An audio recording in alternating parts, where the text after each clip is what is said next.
Welcome folks, this is Wear and Tear, yet another YouTube outdoor and gear review channel. Today we want to have a look at a P60 host. And what is a P60 host?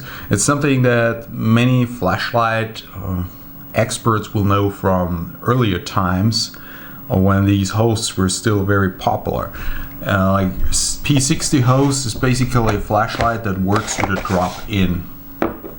So you have the host, which is what many people would consider to be the flashlight, you know, tail switch and everything, and then you have the drop-in. And KDLITKER produces the E6, which is the P60 host. So this is the drop-in. Let me show you. This is the drop-in, and you get you can buy many different drop-ins. Like this particular one has 3xLuminus SST-20 LEDs in warm white, but for this flashlight or for this host you can get many different drop-ins like color LEDs, ultraviolet LEDs, single LED emitters with a lot of throw floodlights. So you can work with one single host and you just exchange the drop-ins and you get basically flashlights with very different beam characteristics, very different performance characteristics. Let me show you the package.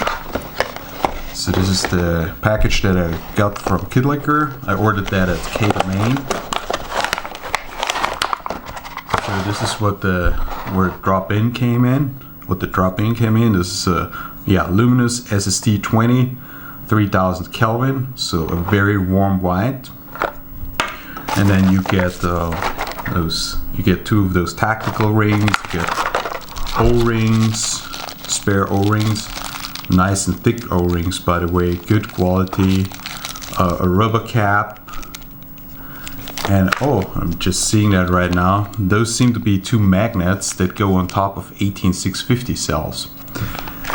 Because this host is totally modular, so you can work this as a single 18650 flashlight or dual 18650 flashlight. So right now I have two 18650 batteries in there, 3000 milliamps, and you can basically Lego the flashlight. Just Lego it like this. Now you have a single 18650 flashlight. Now the brightness is the same whether you use one battery or two batteries, it doesn't really matter. And the flashlight is made in a way, first of all, the host is high quality. The anodizing is very convincing. The seals are great. And as you see, the lens is anti-reflective coated, so it has a coating, and it sits on a shelf in there. So the glass sits on a shelf, and then comes the O-ring on top of the glass, and this is either a stainless steel or aluminum ring that is screwed in. So this is the 100% waterproof option. Basically this is the way you waterproof a front lens. Anything else is just not as good. This is the way that I prefer my flashlights. You can also look inside. So it's made in a way that is very easy to Lego. It has the knurlings in spots so that you actually easily can screw the light open and close it again. So again, here drop in, standard size. In there you see how the glass lens sits on the shelf. And then here you see the O-ring, and then you see this ring that is screwed in. Now, those drop-ins, of course they're limited. It's made of brass, I guess. This should be brass. Yeah, I'm sure it is brass, it's not copper.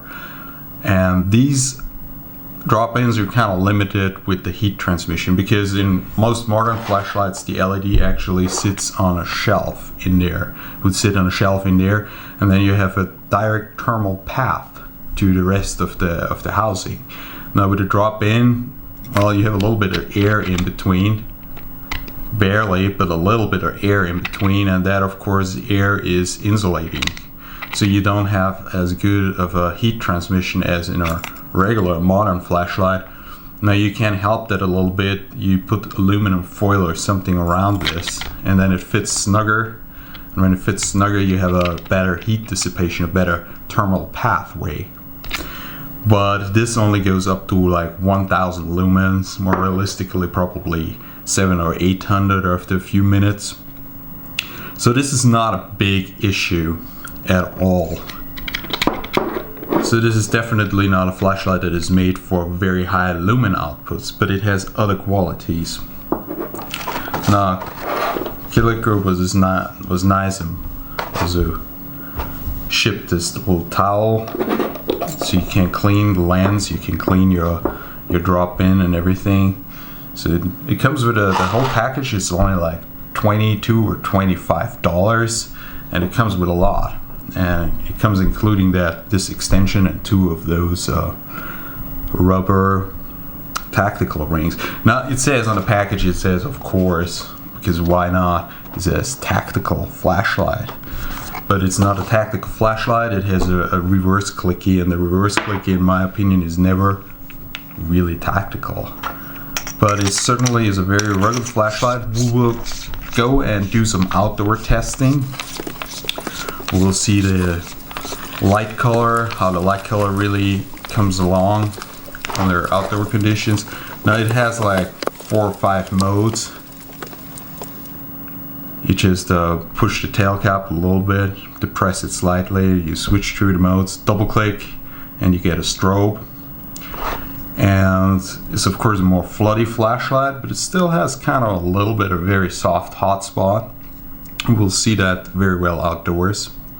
Now the drop-in comes with all kinds of safety features, like a safety cutoff. It gives you a warning when the battery is too low, when the voltage is too low. It also is regulated according to the temperature.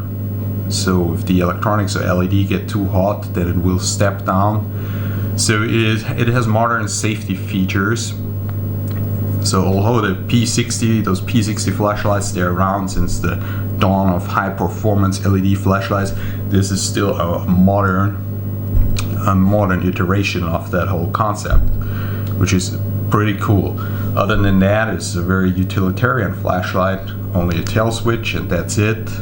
It's very rugged, that's what I can already tell from the outside. Already did some testing of the waterproofing, as you would expect from the O-rings and everything, and the whole design concept. This is absolutely water resistant, 100%, at least IPX8 as it claims to be. No, I think it claims IPX6, I don't know why, but it's definitely 100% water resistant. The threads are cleanly cut, added some silicone grease just because during the testing and everything I'd open and close it very often, so it's just a little bit easier with the grease.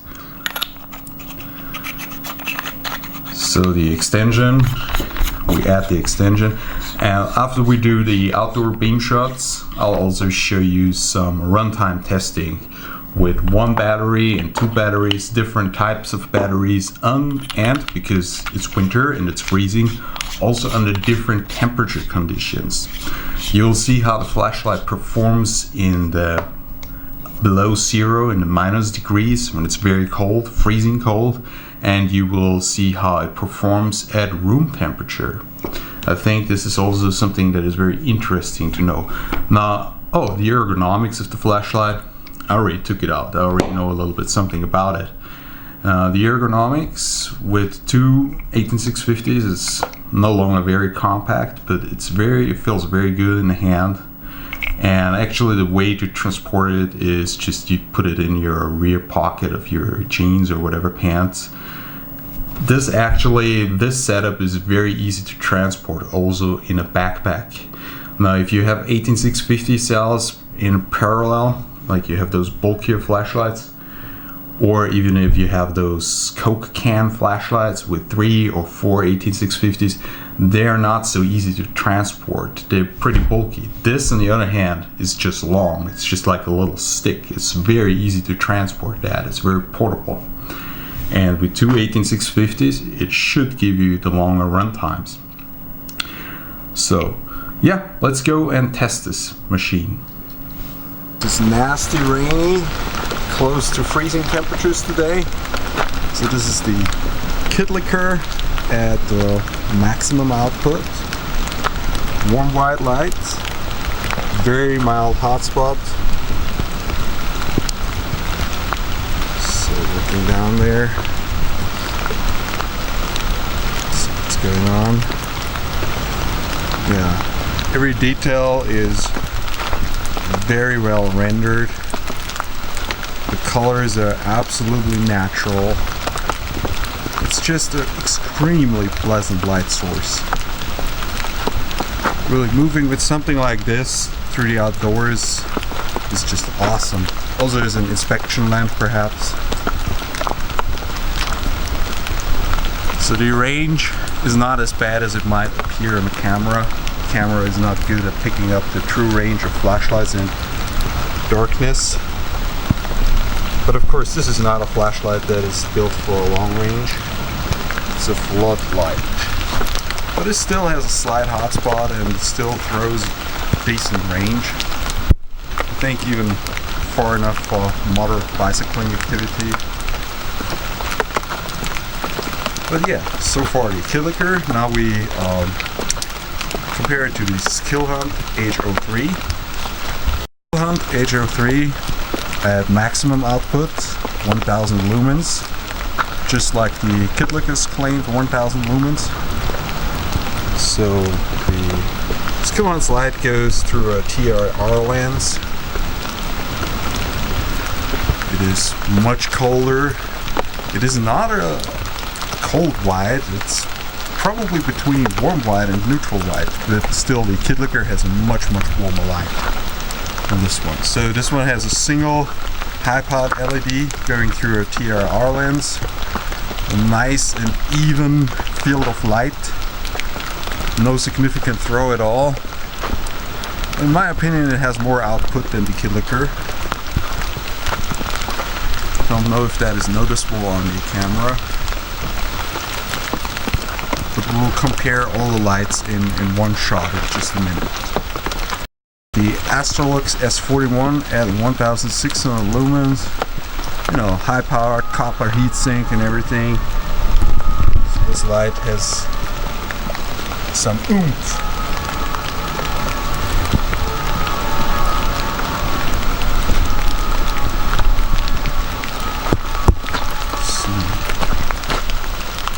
Okay then, let's compare all three of them in one beam shot.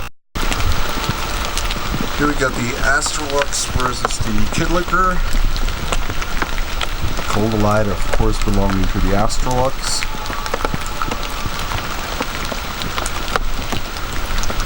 So let's go slip down into this little valley. Again, the KDLITKER to the right, shaking a little bit. It's the Astrolux, colder light. Yeah.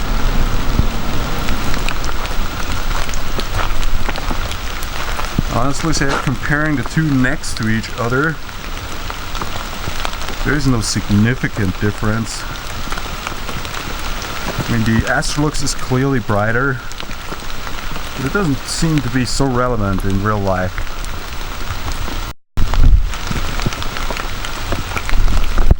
The Astrolux seems to be even floodier than the KDLITKER. The KDLITKER just has way better penetration in the forest. Maybe this is really where the light color makes the difference.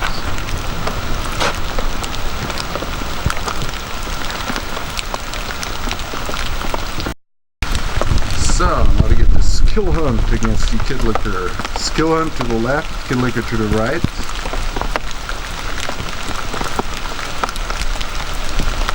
So let's look down into the valley again. It's the valley. SkillHunt to the left, KDLITKER to the right. KDLITKER definitely has more throw.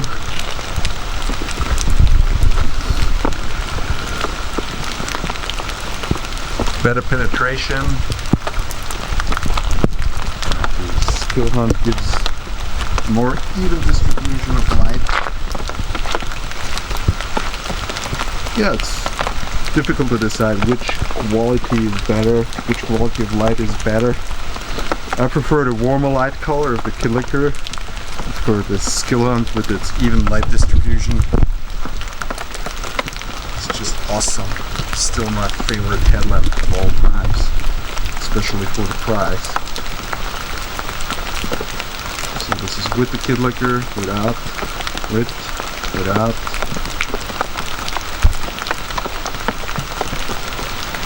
And the KDLITKER has a blinking mode too. Now let's turn off the Skill Hunt. So this is the KDLITKER alone. Yeah, definitely awesome light for the boots, for outdoor purposes. Just lovely to operate with such a light color and such a wonderful beam pattern. No artifacts of any sort. Still a little bit more oomph in the middle, but all in all a nice floodlight.